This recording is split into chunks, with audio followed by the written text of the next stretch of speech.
गुरुर्ब्रह्मा गुरुर्विष्णु गुरुर्देवो महेश्वरा गुरुर्साक्षात् परब्रह्म तस्मै श्रीगुरवे नमः तस्मै श्रीगुरवे नमः तस्मै श्रीगुरवे नमः। हिमालय का समर्पण योग भाग 3 पाठ 29 प्रकरण 5 पिताजी की हिमालय यात्रा के बारे में जिज्ञासा। एक दिन शाम के समय हम सभी घर पर बातें करते बैठे थे तो मेरे पिताजी हमारे साथ बैठे। सामान्यतः उन्हें एक साथ बैठकर बातें करने की ज़्यादा आदत नहीं थी। वे पता नहीं एक जगह स्थिर कभी रहते नहीं थे। सदैव कुछ न कुछ भाग दौड़ में बाहर के कामों में लगे रहते थे। उस दिन भी उन्हें कुछ सामान लेने बाजार जाना था, लेकिन पता नहीं दोपहर की चाय के बाद वे साथ बैठ गए। वे बैठे तो उन्होंने बड़ी जिज्ञासावश पूछा, तू हिमालय जाता है तो किस रास्ते से जाता है, किस प्रकार से जाता है? क्योंकि उस एरिया में मैं कभी गया ही नहीं हूँ और मुझे उस भाग की कोई जानकारी नहीं है। मैं केवल इलाहाबाद तक ही गया हूँ। वहाँ पर आखिरी रेलवे स्टेशन कौन सा है? रेलवे कहाँ तक है? रेलवे में होने के कारण उन्हें रेलवे की गतिविधियों से बड़ा प्रेम था और निवृत्त होने के बाद भी 1-2 घंटे स्टेशन पर अवश्य जाकर बैठते थे। रेलगाड़ी की सीटी व रेलगाड़ी की आवाज़ उनके जीवन का एक हिस्सा हो गए थे। वे ऐसे स्थान पर रहना पसंद नहीं करते जहाँ रेलवे ही नहीं हो। मैंने कहा, मैं ऐसे स्थान पर रहता हूँ जहाँ रेलवे है ही नहीं। मैं जाता रेलवे से हूँ। रेलवे से गुवाहाटी जाता हूँ। उत्तर प्रदेश और बिहार के बाद असम प्रारंभ हो जाता है। इसका आखिरी रेलवे स्टेशन गुवाहाटी है। वह एरिया 7 सिस्टर्स कहलाता है। असम, मेघालय, नागालैंड, मिज़ोरम, त्रिपुरा, अरुणाचल प्रदेश, मणिपुर ऐसे छोटे छोटे राज्य हैं जो 7 है, इसीलिए 7 सिस्टर कहलाते हैं। उन राज्यों की स्थिति शरीर के सिर जैसी ही है। इन सब की एक गर्दन की जगह भी है। एक स्टेशन आता है कूच बिहार। वहाँ पर कभी थोड़ा अशांति का वातावरण होता है। वहाँ पर रात्रि के समय ट्रेन पास नहीं होती है। अगर शाम के 4 बज गए तो दूसरे दिन सुबह होने तक वह ट्रेन वहीं खड़ी रहती है। इसलिए खड़ी रहती है क्योंकि वह इलाका उग्रवादियों का गढ़ है। वह एक ऐसा स्थान है, वहाँ से ऊपर की ओर भागने पर भूटान में जाया जा सकता है और नीचे की ओर भागने पर बांग्लादेश में जाया जा सकता है। वे उग्रवादी वहाँ पर बम विस्फोट करके प्रायः दूसरे देशों की सीमा में भाग जाते हैं। इसलिए कड़ी सुरक्षा के बीच ही यह एरिया पार करना होता है। रास्ते में दार्जिलिंग की पहाड़ी के सुंदर दृश्य दिखते हैं। असम में भी सभी ओर हरियाली ही हरियाली है। असम के गांवों में घूमता तो वो मुझे कोंकण प्रदेश जैसे लगते। असम में गुवाहाटी सबसे बड़ा स्टेशन है। इस कूच बिहार स्टेशन के बाद ही मिलिट्री की छावनियां लगनी प्रारंभ हो जाती है। असम में तेल के कई कुएं हैं जहां पर पाइपलाइन की सुरक्षा के लिए सैन्य दल को लगाया जाता है। गुवाहाटी इन 7 राज्यों का मुख्य व्यापार केंद्र है।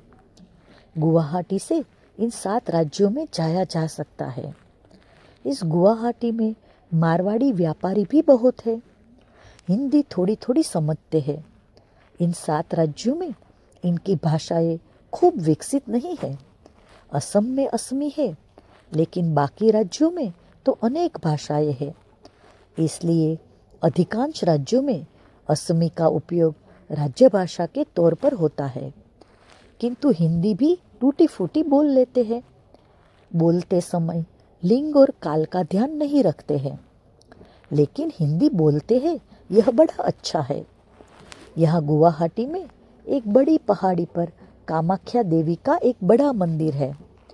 इस मंदिर में भेड़ बकरियों की बलि देने की प्रथा है और आज भी रोज बलि दी जाती है। वहाँ पर तांत्रिक मांत्रिक लोगों का भी जमावड़ा होता है।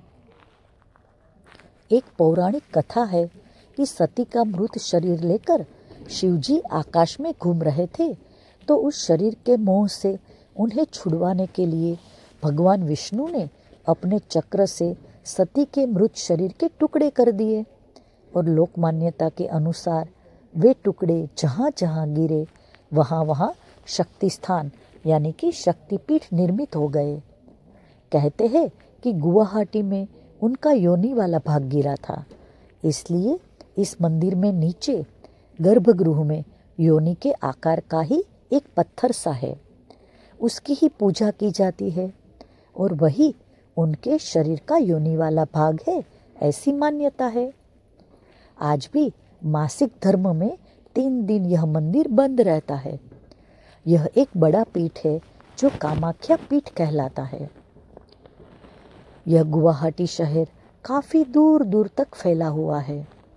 शहर में आवागमन के लिए बस, टैक्सी और रिक्शा भी है।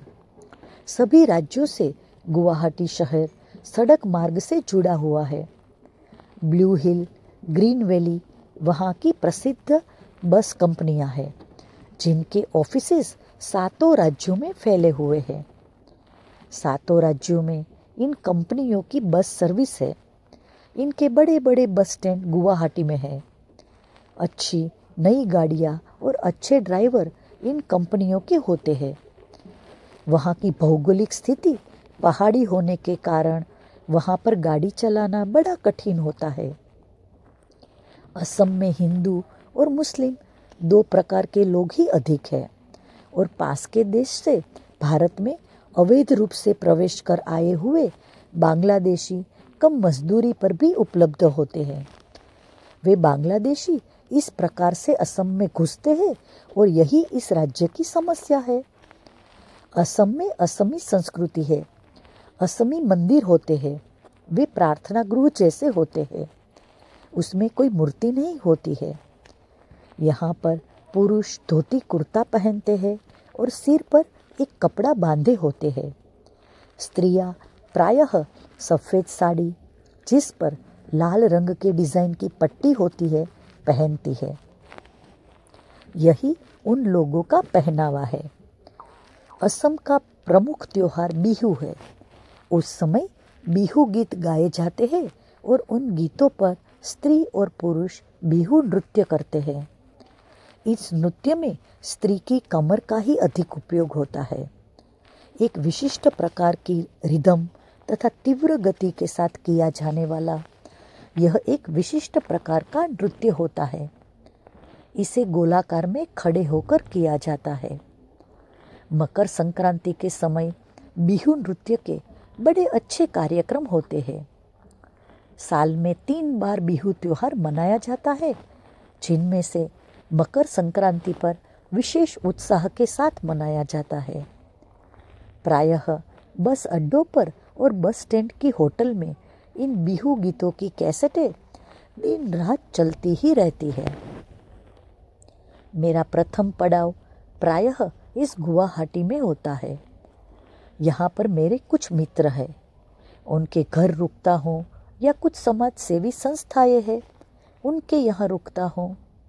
जिस समय जाते समय रुकता हूँ, सामान्यतः उसी जगह वापसी के समय भी रुकता हूँ। मेरे पास का बैग मैं प्रायः गुवाहाटी में छोड़ देता हूँ।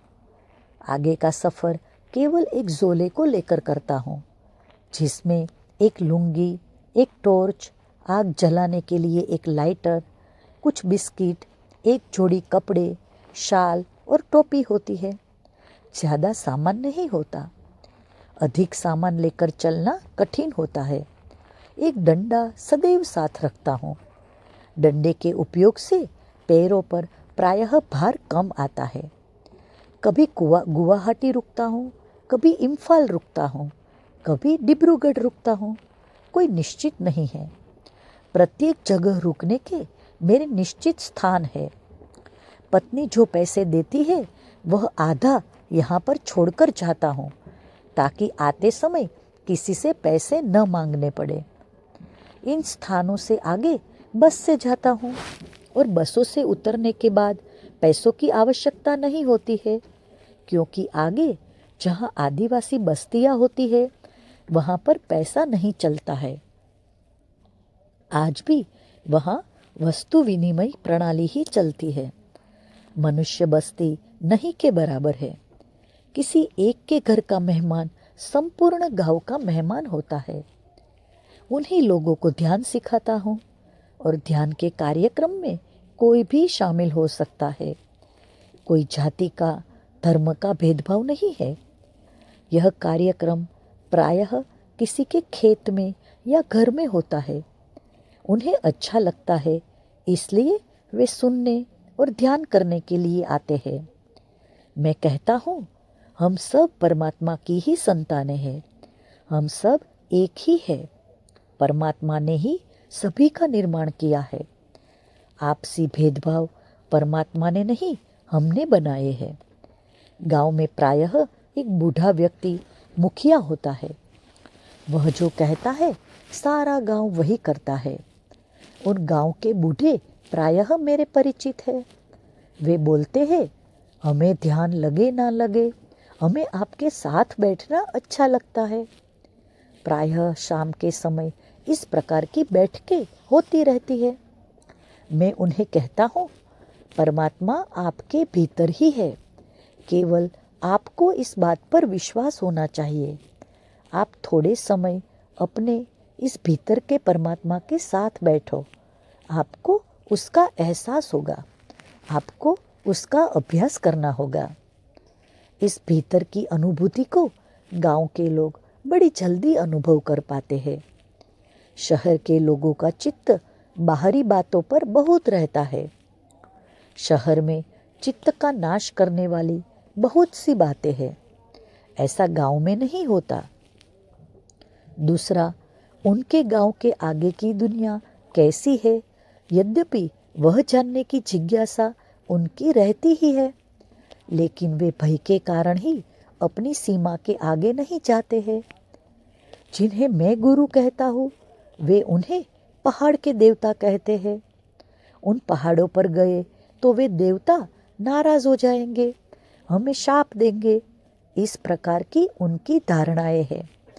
और उनके पूर्वजों ने पहाड़ पर जाने से गांव का विनाश होगा जैसी बातें उनसे कही हुई है। इसके कारण भी वे अपनी सीमा के आगे नहीं जाते हैं। दूसरा, मुझे कुछ भी व्यसन नहीं है कि रोज़ शराब चाहिए या रोज़ गांजा चाहिए, इसलिए मुझे 2 रोटी तो कोई भी दे देता है। उससे अधिक तो मेरी कोई निजी आवश्यकताएं ही नहीं। और यह ध्यान सिखाने के पारिश्रमिक के रूप में मैं कुछ भी दक्षिणा स्वीकार नहीं करता। मेरी यह विशेषता उनमें मेरे प्रति एक पवित्र भाव का निर्माण करती है।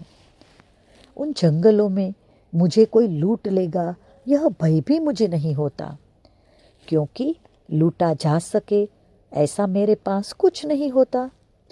कई बार तो शरीर पर वस्त्र भी नहीं के समान होते हैं। इस प्रकार की लूटपाट का अनुभव मुझे जीवन में कभी नहीं आया। कभी कभी कोई आदिवासी मेरी वस्तुओं की तरफ अधिक जिज्ञासा से देखता था तो वह वस्तु मैं उसको ही दे देता था, जैसे गोगल्स, घड़ी, कमरपट्टा, अंगूठी, टोपी, स्कार्फ। कुछ भी वे मुझसे मांगते नहीं थे, पर वे अधिक समय उस ओर देखने लग जाते थे तो मैं समझ जाता था कि वह वस्तु उन्हें पसंद आ गई है। मैं फिर वह वस्तु उन्हें दे देता था, लेकिन वे कभी मांगते नहीं थे। उन जंगलों में छोटी छोटी बस्तियां हैं, छोटे छोटे राज्य हैं। बीच में ही पिताजी ने पूछा कि मैंने सुना है कि वहाँ नरभक्षी लोग भी हैं जो मनुष्य को भी मारकर खा जाते हैं। मैंने उनसे हंसते हुए कहा, नहीं, ऐसे कोई लोग वहाँ नहीं हैं। खेती करते हैं, शिकार करते हैं, मछली पकड़ते हैं, पर वे नरभक्षी नहीं हैं। लेकिन कुछ कबीले ऐसे हैं जिनके घर के मुख्य द्वार पर उस घर के मुखिया ने अपने जितने शत्रुओं को मारा हो, उन शत्रुओं की मुंडमाला लगाने की प्रथा है। वह बड़े सम्मान की बात समझी जाती है। उसने उतने लोगों को मारा है। वहाँ मारा युद्ध में ही जाता है। एक व्यक्ति से ही लड़ता है। ये नरमुंड उस व्यक्ति के मेडल जैसे ही माने जाते हैं। लेकिन वे नरभक्षी नहीं होते हैं। वे एकदम सादे सीधे लोग होते हैं, प्रकृति के साथ जुड़े हुए होते हैं। अपने पूर्वजों की आत्माओं को बहुत सम्मान से देखते हैं। पूर्वजों की आत्माओं को वे बलि भी चढ़ाते हैं। उनके प्रत्येक अनुष्ठान में उन्हें याद किया जाता है। उनकी आत्माओं की शांति के लिए प्रार्थना की जाती है। उनका विश्वास है उनके पूर्वज जीवन के संकटों में उनकी रक्षा करते हैं। इसलिए वे सदैव अपने पूर्वजों को याद करते रहते हैं। बाकी उन गांवों में कोई भी मंदिर नहीं है, मूर्ति नहीं है। भगवान की आराधना के लिए हम जो भी करते हैं वह वहाँ कुछ भी नहीं होता है। प्राचीन भारतीय पद्धति है, पंचतत्व ही देव है। वे उन्हीं की आराधना करते हैं, उन्हें ही मानते हैं, उनसे ही प्रार्थना करते हैं। उनकी सारी प्रार्थना सभाएं सदैव खुले आकाश के नीचे नैसर्गिक वातावरण में संपन्न होती है। वे पहाड़ों को भी देवता मानते हैं। पहाड़ पर चढ़ने के पूर्व वे एक निश्चित ओटले जैसे स्थान पर बैठकर पहाड़ से प्रार्थना करते हैं और अनुमति लेते हैं उस पर चढ़ने की, उसकी लकड़ियाँ तोड़ने की, फल तोड़ने की। उसके बाद ही वे पहाड़ पर चढ़ते हैं। उनका विश्वास है कि इससे वे पहाड़ से नीचे गिरेंगे नहीं, पहाड़ उनकी रक्षा करेगा। वे कभी अपने क्षेत्र के बाहर गए नहीं हैं। उन्हें इस दुनिया के बारे में कोई जानकारी नहीं है और इस दुनिया को उस दुनिया के बारे में जानकारी नहीं है। वे बाहरी आदमी को प्रथम शंका की दृष्टि से देखते हैं। हमें लगता है कि हमें कोई देख नहीं रहा है, लेकिन वे दूर से ही देखते रहते हैं। वे सामने नहीं आते, इसलिए हमें नहीं दिखते। बाद में कुछ लोग मिलकर ही सामने आते हैं और बाकी लोग उन पर नज़र रखे होते हैं।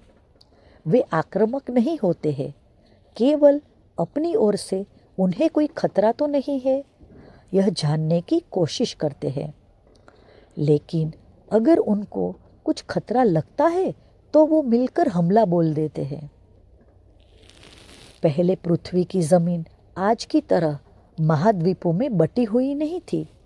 वह जुड़ी हुई थी तथा सारा जलभाग भी एक ही था।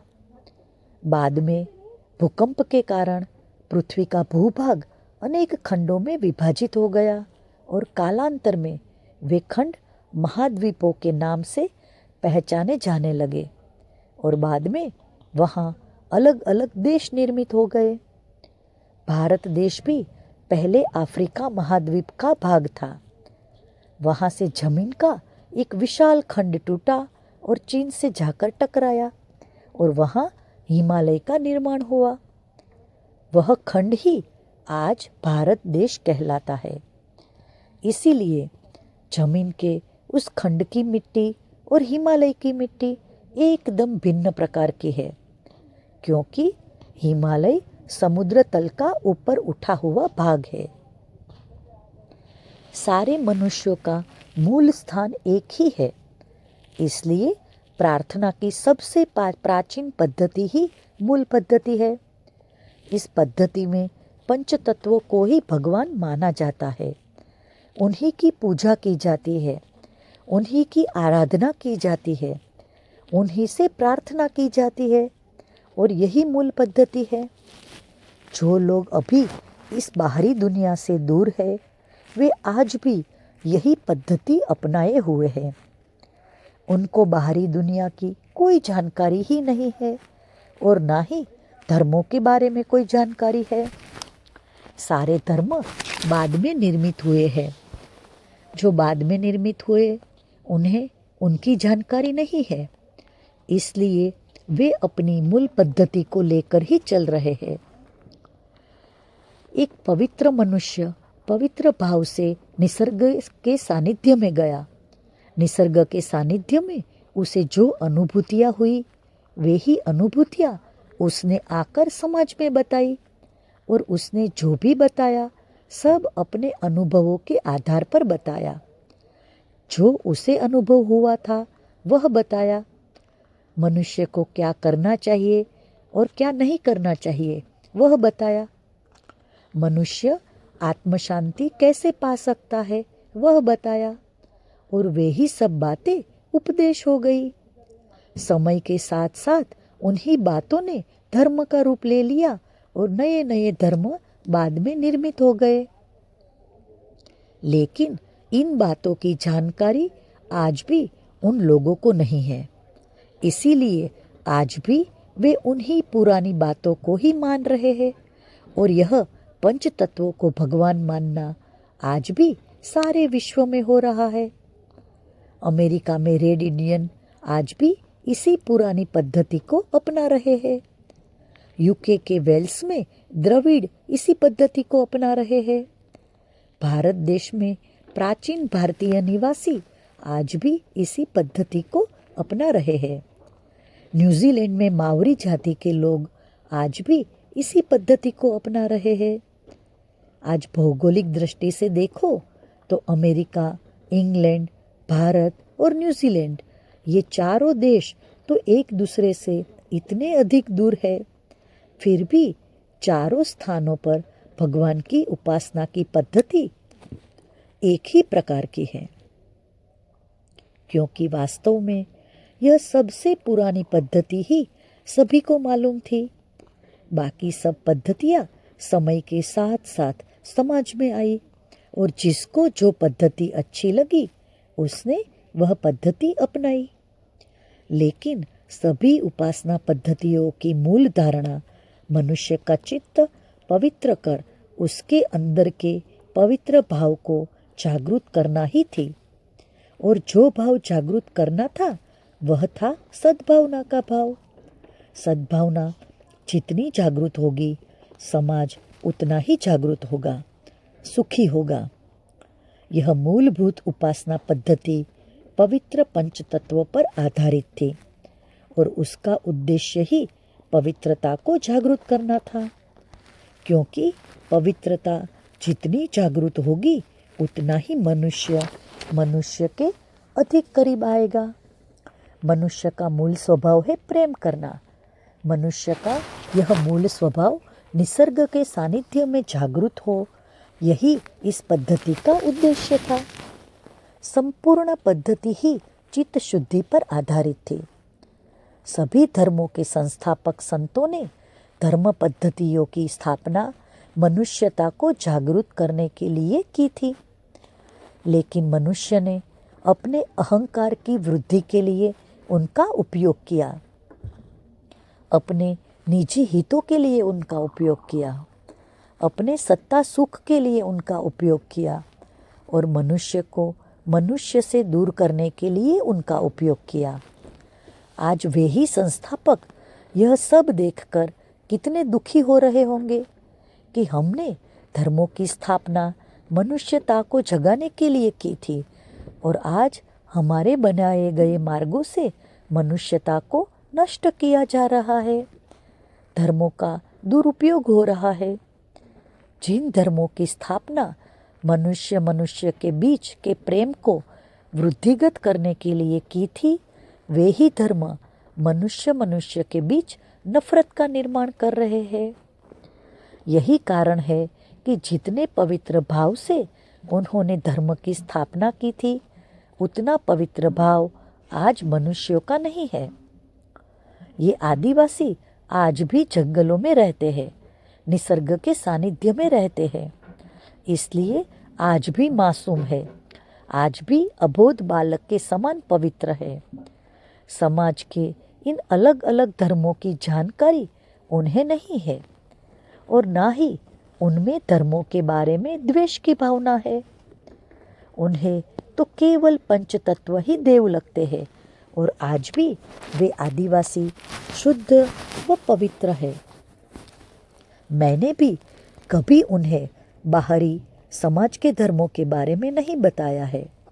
मैं उनके साथ सदैव उन्हीं के जैसा अबोध बच्चा होकर रहता हूँ और वे अपने जीवन में खुश है, प्रसन्न है। मैं भी उनके साथ प्रसन्न रहता हूँ। वहाँ जाकर उनके सानिध्य में बड़ा अच्छा लगता है। एक तो उनके मन में विचार नहीं होते हैं, चिंता नहीं होती है। भोजन का या शिकार का विचार भी उनके मन में तब आता है जब उन्हें भूख लगती है। बाकी समय वे अपनी ही मस्ती में मस्त रहते हैं। वहाँ पर जाने के बाद तो लगता है कि धर्म तो एक छुरी की तरह होता है जिसका अच्छा या बुरा इस्तेमाल किया जा सकता है। क्या उपयोग किया जाए, यह उपयोग करने वाले पर ही निर्भर करता है। वह अगर अच्छे स्वभाव वाला मनुष्य है तो वह अच्छा उपयोग करेगा और बुरे स्वभाव वाला व्यक्ति है तो वह बुरा उपयोग करेगा। चलो, अच्छा है कि यह धर्म रूपी छुरी उन आदिवासियों के पास नहीं है। वे इसलिए इसके सदुपयोग और दुरुपयोग की झंझट से बचे हुए हैं और उन्हें बचे ही रहना चाहिए। निसर्ग के नियम से देखो तो वे निसर्ग से जुड़े हुए हैं। कभी प्रलय आ गया तो भले ही सारी दुनिया नष्ट हो जाए, सारी बाहरी सभ्यताएं समाप्त हो जाए, वे लोग बचे ही रहेंगे क्योंकि वे निसर्ग से स्थायी रूप से जुड़े हैं। दुनिया बनेगी और मिटेगी पर वे रहेंगे और रहेंगे ही, क्योंकि आज भी वे इस बाहरी जगत से दूर ही है और निसर्ग के साथ जुड़े हुए भी है। तो ऐसी उनकी आस्थाएं थी। उन्हें बाहरी जगत का इतना कुछ ध्यान ही नहीं था, इसलिए बाहरी जानकारियों से और मानव के विकास से वे लोग दूर ही थे। प्रकृति की गोद में एकदम शांति के साथ रहते थे। वे लोग बड़े भोले और सरल स्वभाव के होते थे। मेरे लिए गुवाहाटी तक पहुंचना आसान रहता था, पर उन तक पहुंचना कठिन रहता था। गुवाहाटी से भी 8-10 दिनों का सफ़र करना पड़ता था। मुझे वहाँ के राजा की रानी ने एक विशेष प्रकार की शाल बनाकर भेंट की थी और एक झोला भी भेंट किया था। वह शाल यह दर्शाती थी कि यह राज परिवार से संबंधित है, राजगुरु है, इसलिए फिर बाकी जातियाँ भी सम्मान करती थी। पिताजी मुझसे बोले, यानी अंधों में काना राजा जैसी ही कुछ स्थिति तुम्हारी वहाँ होती है। मैंने भी हंसते हुए कहा, ऐसा ही कुछ समझो, क्योंकि अभी तो केवल वे ही लोग इस ज्ञान की अनुभूति को समझ पाए हैं। समाज में अभी वह संवेदनशीलता ही नहीं है कि इस अनुभूति को अनुभव कर सके। यह वैसा ही है कि किसी को खुशबू या बदबू आना उसकी सूंघने की स्थिति पर ही निर्भर करता है। उस मनुष्य की संवेदनशीलता पर ही सब निर्भर होता है। यह भी ऐसा ही है। इस अनुभूति का जन्म हिमालय में भी बहुत भीतर के भाग में हुआ और उस स्थान पर मनुष्य बसती ही नहीं थी, यानी एक निर्मनुष्य स्थान पर, एकदम एकांत के स्थान पर इस अनुभूति का विकास हुआ। बड़े ही पवित्र व शुद्ध वातावरण में ही इस अनुभूति का विकास हुआ है, तो उसे अनुभव करने के लिए भी उतने ही संवेदनशील मनुष्य की आवश्यकता है जो प्रकृति के साथ जुड़ा हुआ हो। वह अभी अनुभूति अति सूक्ष्म स्थिति में ही है। इसी कारण एक सामान्य मनुष्य को वह अनुभव भी नहीं हो सकती है। समय के साथ साथ जैसे जैसे इस अनुभूति का प्रचार होगा, वैसे वैसे इसे जानने वालों की संख्या बढ़ती जाएगी और उस अनुभूति को अनुभव करने वालों की सामूहिकता भी बढ़ती जाएगी। फिर वह शक्तिशाली हो जाएगी और बाद में ही वह सामान्य मनुष्य तक पहुंचेगी। अभी बड़ा लंबा समय इसमें लगने वाला है। इस अनुभूति को चैतन्य के स्पंदन से महसूस किया जा सकता है। प्रथम तो मनुष्य का चित्त उतना शुद्ध होना चाहिए कि उसमें वे स्पंदन जागृत हो, और दूसरा, मनुष्य इतना संवेदनशील होना चाहिए कि वह उन स्पंदनों का अनुभव कर सके। यह ठीक वैसा ही है जैसे वैद्य मरीज का नाड़ी परीक्षण करते हैं। प्रथम तो वैद्य को भी इतने पवित्र व शुद्ध चित्त का होना चाहिए कि वह मनुष्य की नाड़ी पर चित्त रख सके, और दूसरा, वैद्य भी उतना संवेदनशील होना चाहिए कि नाड़ी के उन स्पंदनों को और उनकी गति को पहचान करके मरीज के स्वास्थ्य का पता लगा सके। पहले के जमाने में उतने संवेदनशील वैद्य होते थे कि केवल नाड़ी देखकर ही मनुष्य की बीमारी का संपूर्ण पता लगा लेते थे। लेकिन समय के साथ वह संवेदनशीलता कम हो गई। अब उतने संवेदनशील और उतने पवित्र वैद्य रह भी नहीं गए हैं, और अगर है तो भी वे बहुत ही कम है। इस संवेदनशीलता पर वैचारिक प्रदूषण का बड़ा प्रभाव पड़ता है। इसीलिए यहाँ के लोगों से वे आदिवासी अधिक संवेदनशील है, और उन आदिवासियों से अधिक हिमालय में स्थित ऋषि मुनि संवेदनशील है। यह सब प्रकृति के सतत सानिध्य का और अच्छी सामूहिकता का प्रभाव है।